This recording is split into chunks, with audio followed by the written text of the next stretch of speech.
They say ye caught to me any asudia on more. I don't hear some. Medical can say ubi and fiti precopen be ye japa ignantian suffering codabrim. Okay. And she asudie that will force us here say ye mamma a jaye be free wumba. Okay. Na yet me amma wanted ye pa. Wachina be a juma mo, a sorry mo, bebia. Won eja ye no a wo mo ye no be mani pehunu sampa ye obambo nenko ba se leader na ye wona keke but ye hunu eja ye bia esa na koye haw meka ne ma be ensia na menwie nso a ne de ahye da fofo okay Sompa FM ne di kan no onyankopon de tumi a eye sonkokura na hye eja ye mu ye say fathers have been given authority to produce seed. Nyame sa na ode anwine gyaye no. Okay. Yenko an yetimi produce seed. Yenko an. Nti eba no biologically oba bia ntimi nyem. Yes. Be ma yon ho adwuma. Okay. Because we have the seed. Wow. Enti na makoda bia mo no humusuo enti agya so atuan se menini ne we ye oboa because of the seed a spirit you achi. Be careful. Yes. Owukura onuanom wo ho that spirit is still there. Don't joke. Wow. Whatever it is my NCSC. Okay. Enipa. Yes. Sanity. Mo ben a etwi. Yeah. Oba se we dey an ma fem papa hunza. Yeah. We am kan papa se. Yes. Me nyame maame me ne maame chan wotetem na me ne papa so tan nti minim sane naye ene agyaye. Enti me papem. Okay. Wo shatro kunkruma ba bie no a oka ena ho asem onka jasem. Oka jasem oka nasem. Onyame ma fanse ne fa. Endi ye treat sa enipakuo yi mienu na ye ma ne koye say as a we na bo no mo no modern a ne ye say society sanje. Oh, ni omo no homodin no enye ye nyina na ka ebo mu a yenye mo homodin. So what are you talking about? Sanso na bia enaye no so bibiri nso emom homodin. Eni pasunti ese bema nkoa netimi eja nkoa bema nkoa na hwan o ema wo mu de maye supi no bisa so manyem dabi anything na ensamfon. Wow.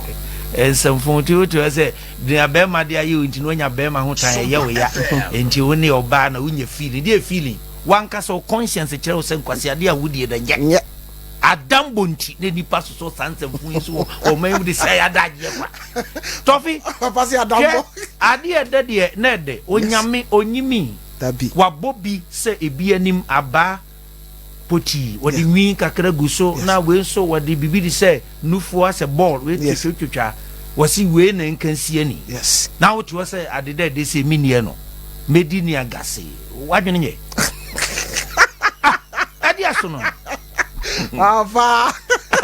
Aso wagini nya. Oh ni fa ya hayo. Yeah. Kosi ane hunu yedi. Dabi papa. Wo munya sa. Wo mumra hunu ye nyame ahyehye no. Yes. Ni emfe no a. No a. Na afei abodie ni mu enkyerɛkyerɛ kama. Ti seed no. Yenyina ye tie sompa. Ehu hia o. Eja no mu nko a. Okay. Ejanum kwanti oba bia ni ho betima produce seed. Okay. Into me. This were the fathers. Wow. Enu kwa ye adwuma mu ya. Yes. Ne senti no. Oba bia wo pese bema produce seed ma ho to ba. Hye duane a wo de ma no ye. If it's a seed no yempon aka kina me yewukura a wo me aduane pedi a betima to atopa anyemo. Oh yes.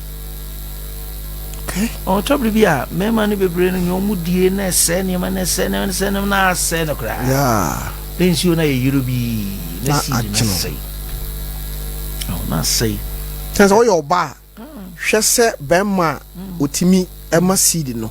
Wo be ma na duane pa di. Sanity on say onipa ya hoodin kese pa afri ne enom ne yedi. Sompa FM. So, ye hunu ye won so hwe ne edidi pa. Yeah. E pa pomden a Kenya ne say yade egu yesu bebre. Yes.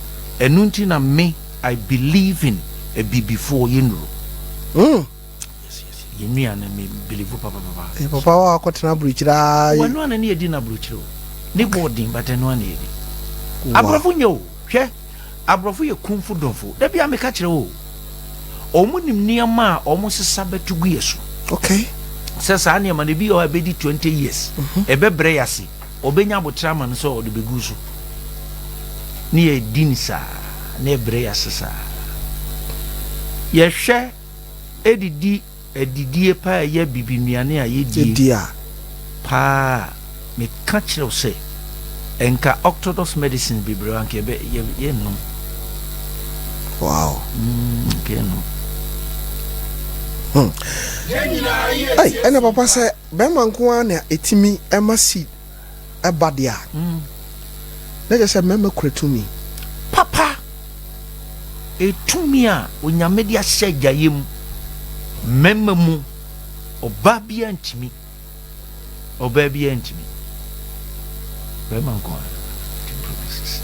wow nti obia wonu wajatewa na wadwene sa nyoma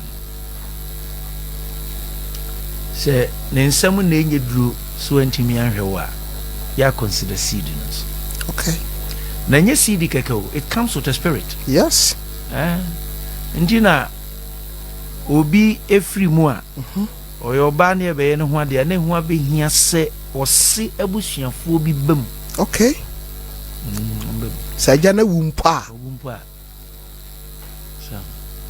nam tawantawa na eba ema na mema bibiri nchem ne yawdie no tumi kɔ akiri unresolved yes ade nyame mpe ba ko ne tawantawa eba ye nka ho asɛm nsisi ne agya ne saa de na nye okay enye nti asɔre mu ekuo mu abusua mu o setem bia ye nya nipa omani mu oduro asemba yesi nkonya ka nzesi ye gya ne saa ne dawo na saa yaw na pali saa na ye aye pass on to others from one generation to another generation ye mpe ho asɛm nkan edi nchiri manya pa hwe ebisi wo tworo kunkrum tofi John chapter 4 ena Yesu kwato so badwamanfo bi no apia wia na ohwe abakwasem fa tworo kunkrum no saa Samaria ho no a saa tam no ba nde ko na ya hyawfo ne ko sansu ni sabrem okay na hyawfo nti hu obi o sansu sabrem bi a echeso ya hyawni omo nsore ntem e wo saa bura no time no de ko no okay na ya hyawfo time om de ko bura no ko sansu cause anadwo no wa ya adwuma oh wa bre che o ye ko business store okay yeah nti ohu no it was the first time asian for no so hu say one on one no obey kasa yes nti ye omo nwanwa omkoto aduane bae no eye won nwanwa say eh ene de papa yi no onye used to that okay nti no nkomodie mu a no oba na hye ne manson na se wuju ni mi Samaria de ne yewo sa manson no na ye bese 400 years ago chaka ben da intem sa eye den na wabeto so a okuta saa manson ni mu ade bi sie busuam ne ya nhwe ho asem anka etimi dwam na etuomu saa manchiri mebe sofa saa manson hunu no enti esro manfo se adwumam asodum baabi anipaku ahia political party BBC amom ya nsiesie nsam no ntem me entra ma ne nya saa nyensam no nye o ma chi chire unim se unu obi contest na wa unim pefe se wudi sika me mankofo se omo nhye danke kansem bi mfa wo mo aka ho no apepa wa no saa se unim na wi asa be ka se ye wie na ba ko we ne a ye nyina be ka bom what sort of nonsense is that na wo ka bom na kan bom abende dabi oh politics are ye no man we mu no are very bogus yes very bogus it doesn't seem to solve problems but it seems to create problems more yeah aden o man ba ko pa nyame di achemu a esa mo bo ho bra edi je nchirima ensem hunu nko a na bi ni mu die na ye ja problems to achirima nkoda because of unnecessary power ensu munya de na mo de yo policy power na nyame de ma me no be the solve problem yes. African politicians yede the creative problems men chima me kom ni hia ne bre ni patiti sana wo mu frustrate nyense so mo ye no mo ye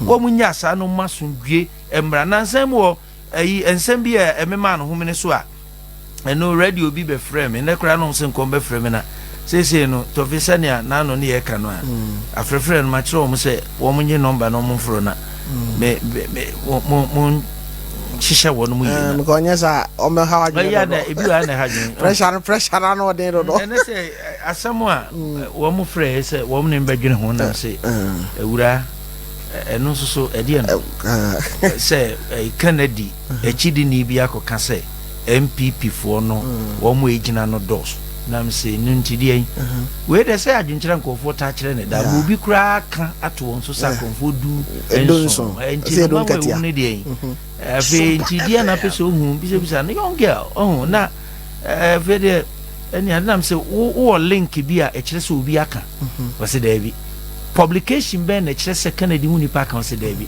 na nkofo ne say nkofo ben na me say fa phone to so listen yenyen kodasa we don't have time for these childish things yenyen sir well as a society no ya na hadwun we adako wa mo jeji esa be fia bag ako ba kon de nyawotre ni hiaw awya for se no papa de bedo suko se obi ye ja nom tumi ni asudie no yaka baako okay me de baako kan okay men wi a yaka da fofo ebeto aso and Father's Day no kra na ebefrɛ sa Father's Day we okay obi momodin mananya sonko okay enya chede ewom hwe eto bibi a obetimi de achede ama obi nanso na nya nanigiem okay asechire ne sei eni die ni ho na kofa achede so de ma obi a paso bene ho paso bien cause papa nan kasa umuno kasa o kasa no ho ade a esese wo yema na wo nyema no ohu ne se umuno odi ya wo ne komam okay enti beda yeye to so solve problem no ansa na ade chena ko so enti esese o manfo je ne so ande to so mienu eye tumi a onyame dia magyae eye tumi a odi amagya no se omoto fapem ema wo ma ene nchirima okay na making kind 2 Corinthians chapter 12 verse 14 yenje bi minso pacho munti ni yo me kan 14b or say for children are not responsible to save up for their parents but parents for their children ye kan twi na nka be me de pa woso nyankopon ama enkoda tumi se wo mo na mpa de magyanom demum agyanom mom na mpa de nyama ei na papa bi di ne bra yes a agyanom nyina mfo mu nyina sansan ye anim no mo musa sei asudie ne te sei wow yenyi wo num wo wunsia akodai ni muni kodai ni obai na tibabi wadwane akope baby a so sako pofa foforo saa ne me hunu we nu ekoso saa wo system ni mu a ye ni mra bia ye de tia meme ye sansamfo e de wo how bebre okay e de wo how bebre entaman na emema ni ma bebre e huna mane okay onu ni wiase oba no wa bresa no de akohia no dofo no ma ware wo mo sanfifira bra no ma bon sisi bi eja no a ena sedie senkoto fapem sebeya ono ne bre so beti na onu so atimi de bi aka fapem no ho de bi agyanchirima no ono na fe no wo be hyase o hyase du ba bi akakra bi aba ne nsem ne so oti ne kohwe ne papa no a oye irresponsible father okay eso kohwe no dabe na bi SOMPA FM and in African yebre okay indeed our life is not built upon precepts Bruni can be precept upon precept o chokunkunum ade bia ni so on onipa bia wonye kohwini a obae no naja esam fifire abobra asase yantam koko edan a obeto sa fapem no so onia nani abre pa okonkan tem yes I just want person be bobra. Ebi nso agimia sasa ne ma no agya mo peto ho. Ban kwasiampa bra bonti odi samfo sade aye masam sigreti sam ensasam no asa ni nyina. What destroy foundation ni. Yes. Papa ne bre kra aye kwa oba de self ne bi no. Enti wo pesa ne ma nyina se na kiro no aka no se wo to fapemu a. Aye nipa ade fapemu be gya no so ye tiri ni no. Ane so hia. This are bebregu. Yes. Uwachi. Yes. Yenina ye tie sompa. Tofia sam no. Ye to fapem ma emma eni nchirima. Enye mofra no mum na ye beto fapem ma. Enye mofra ni mum. On say